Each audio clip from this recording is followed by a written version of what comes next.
Either we make friends through online or there was no way we're meeting. Online was like the only way, basically. I felt insecure, but I just wanted to fit in. I just wanted to feel like I looked pretty. I snuck the ponytail in my... and it fell off so bad. Can we just say, like, dads are always the biggest advocate of natural hair? The number one reason, and I always say this, is that if you feel like your hair's not growing, it's... Well, I actually have a present for you. Oh, give me a sec. Graduation was an amazing day. Like, you feel so accomplished. It comes around to September after you've had an amazing summer. Ignore the rapping. Oh man.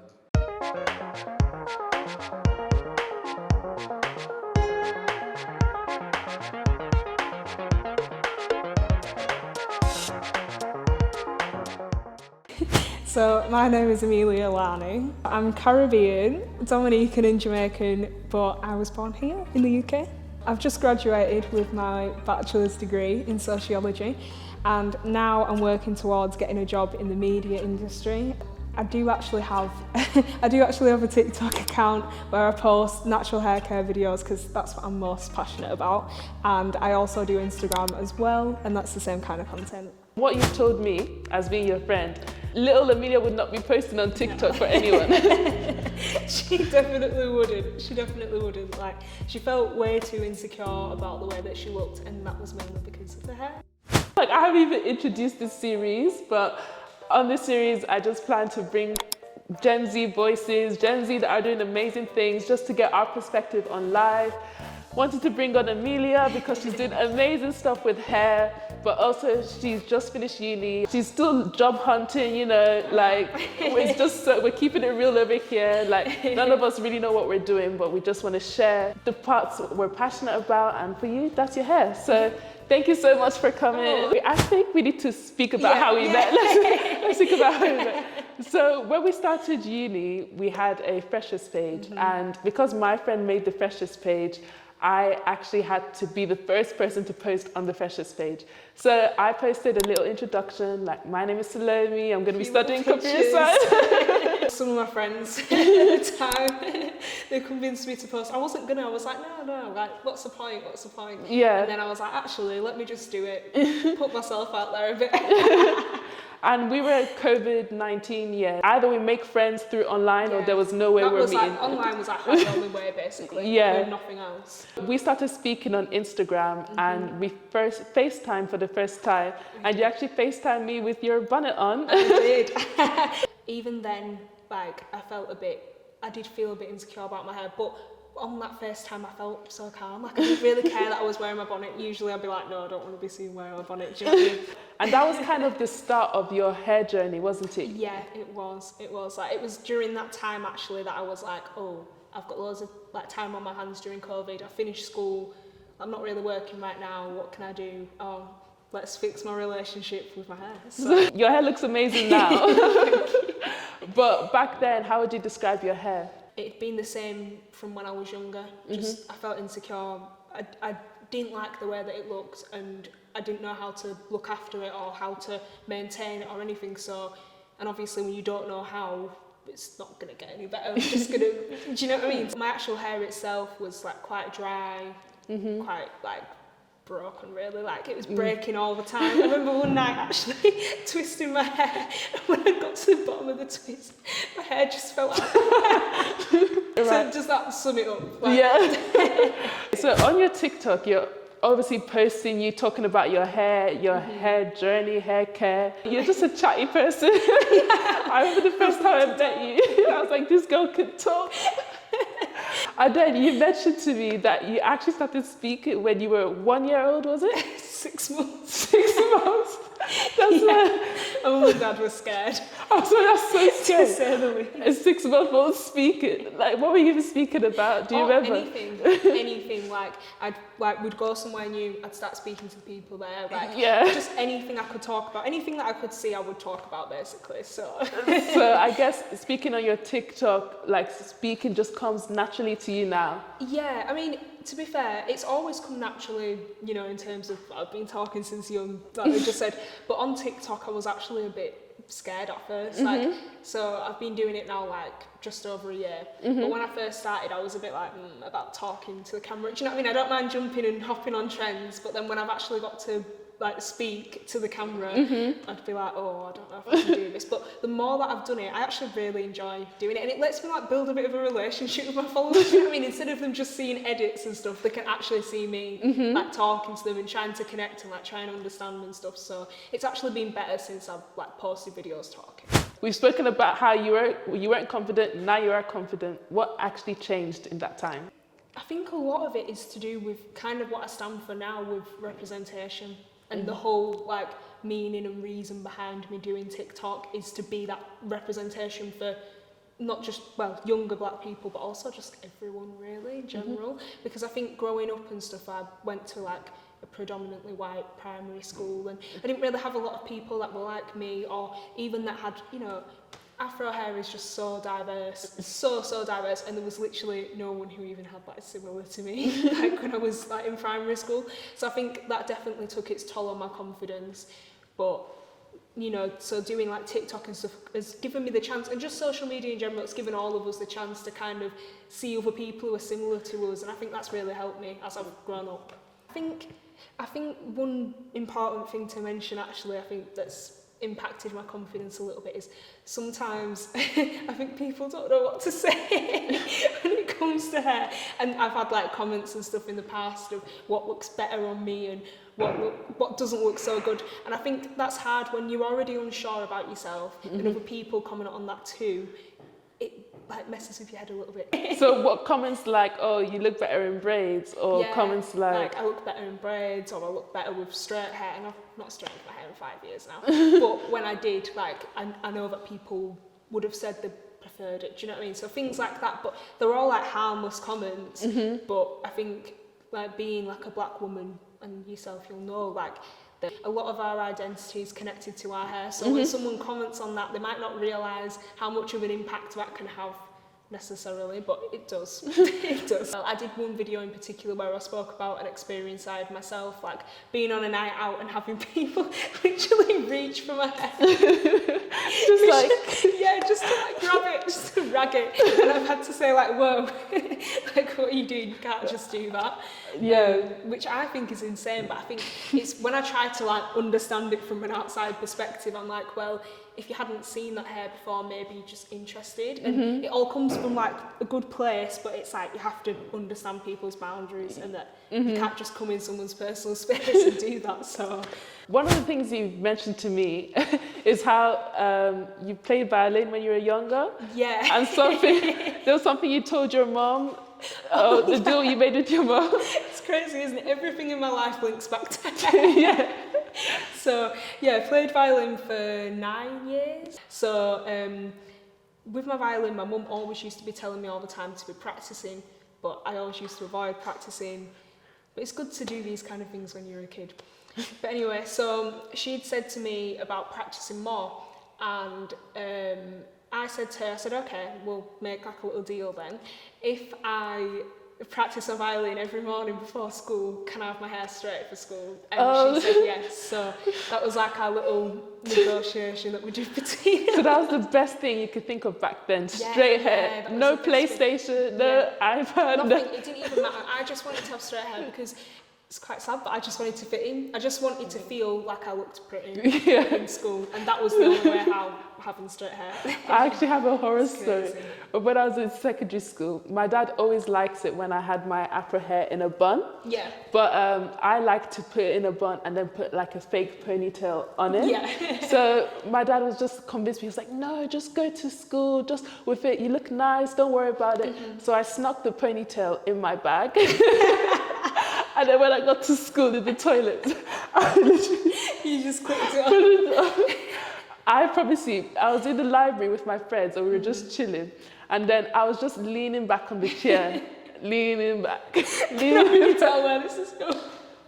And there was one time, I leaned back, and when I came back, the ponytail was no longer my hair. It was in the bookcase. And then I thought no one had noticed, so I was just trying to just grab it like that. And then everybody just looked at me and just started laughing. And it fell off so many times that day. Like even we had to try on our Leavers hoodies. This was year 11, so I was grown. We had to try on our Leavers hoodies. And when I put on the Leavers hoodie, it like pulled the ponytail down. These ponytails need to be more secure. Like. It's such a disaster. But I was just so scared of going with my natural hair that I was just like, even if this ponytail is hanging off by a thread, I'd rather go with your natural hair. Yeah.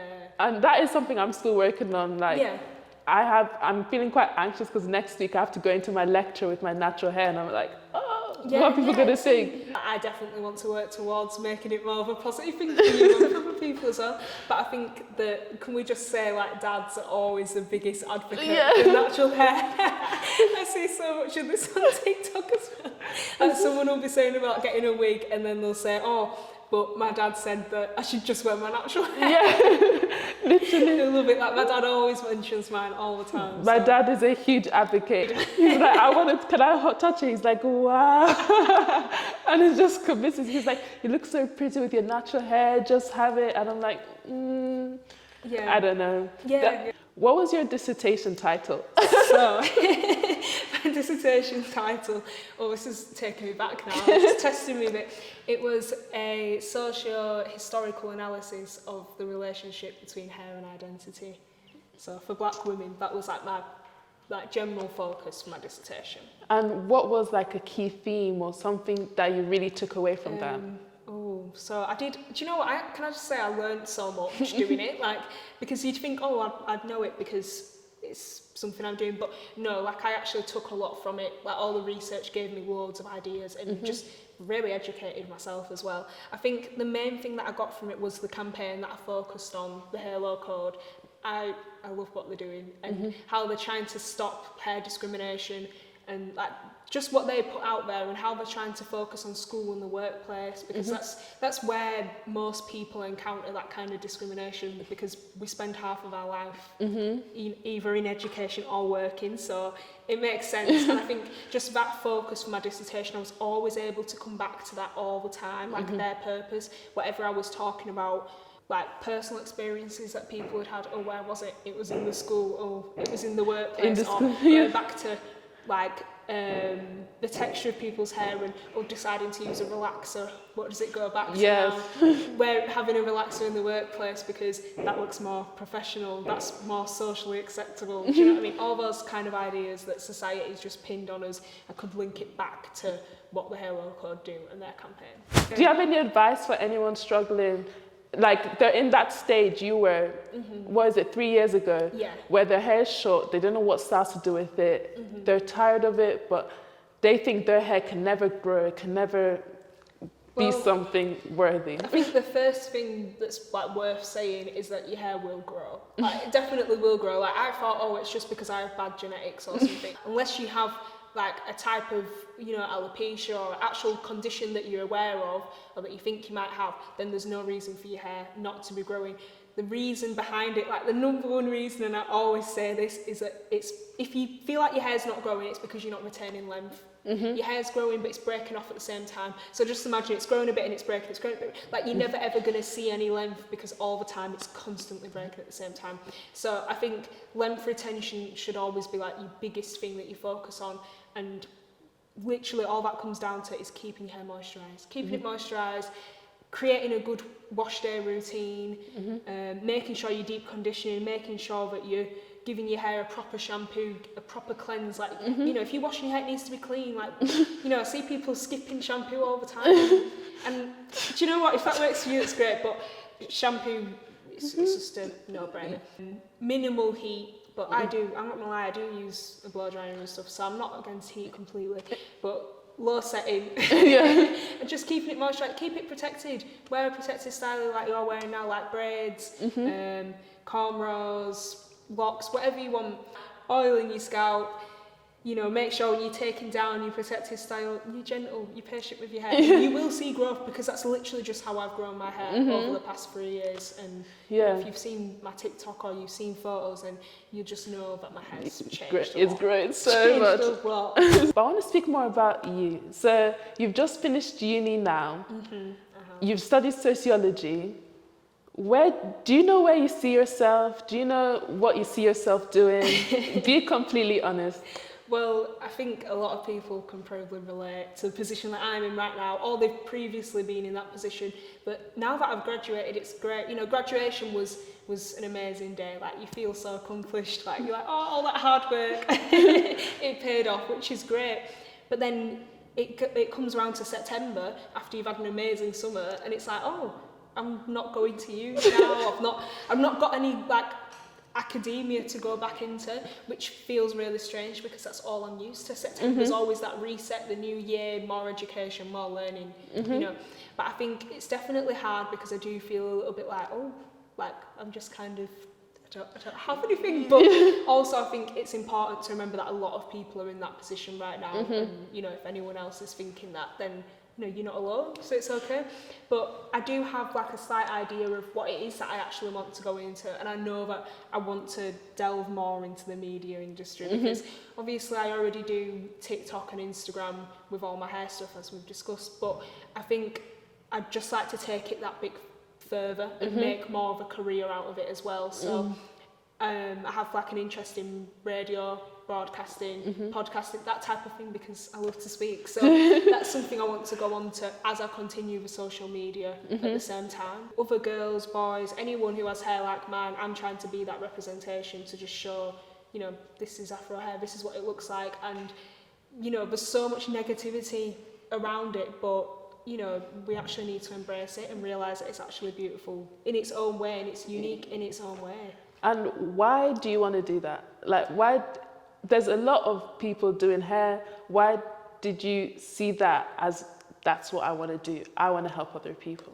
I think because it's been such a mission to do it just for myself, and it's so rewarding. Like the way that I feel so much more confident now, the way that I'm able to speak to people better, the way that I carry myself is a lot better than it ever has been. And the fact that I never thought that I'd ever get to that point. So if I can do it for myself when I felt terrible about my hair, like terrible, then I definitely think it's possible for other people as well. It's so much easier as well for me to look at someone else's hair and see the beauty in their hair than it is for them. So I'm like, well, if I can see it, then why can't you? I definitely will at some point. So, you know, it's just a massive game changer for life in general. I feel like you'll get more out of life when you accept yourself and the way that you are.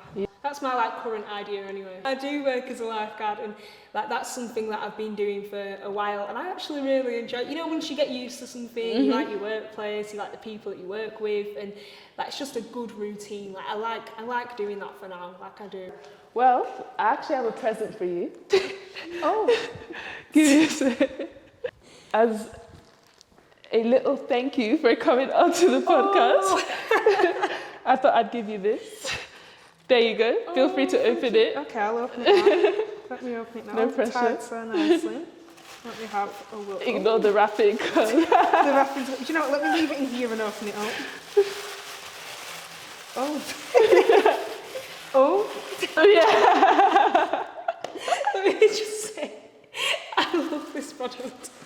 I absolutely love this product, and I might as well say what it is. So this is the Miel pomegranate sponsored. It's not even sponsored. It's not even sponsored, guys, but they're twisted souffle. This has been something that I've been using whilst some of my hair dyed. Like, well, I didn't even mention actually that I did dye my hair a year ago. Oh yeah. It's grown out now, and I mainly use like hair wax now because that's a good alternative to dyeing because there's no damage involved. But when I did dye it, I was using this twisting souffle all the time because dyed hair gets really dry. And even Afro hair in general sometimes, I can only speak for my own, but my own sometimes is quite dry. Yeah. And one way that I can moisturise it well is this because it's quite heavy, but it's like the perfect amount for mine. Yeah. So I'm really glad that you got me this, thank you. No worries. Oh, should we do an outro? Like, just, I don't know, just like thank me. Okay. Thank you so much for coming.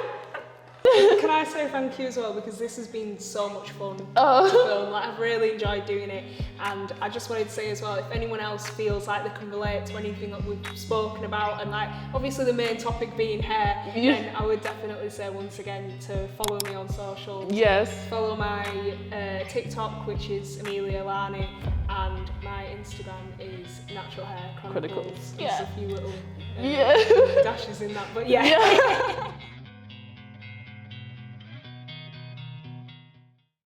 you could just tell the camera. Favourite song? Yeah. I'm going to say the first thing that comes to mind is definitely Coffee by Coffee. Miguel.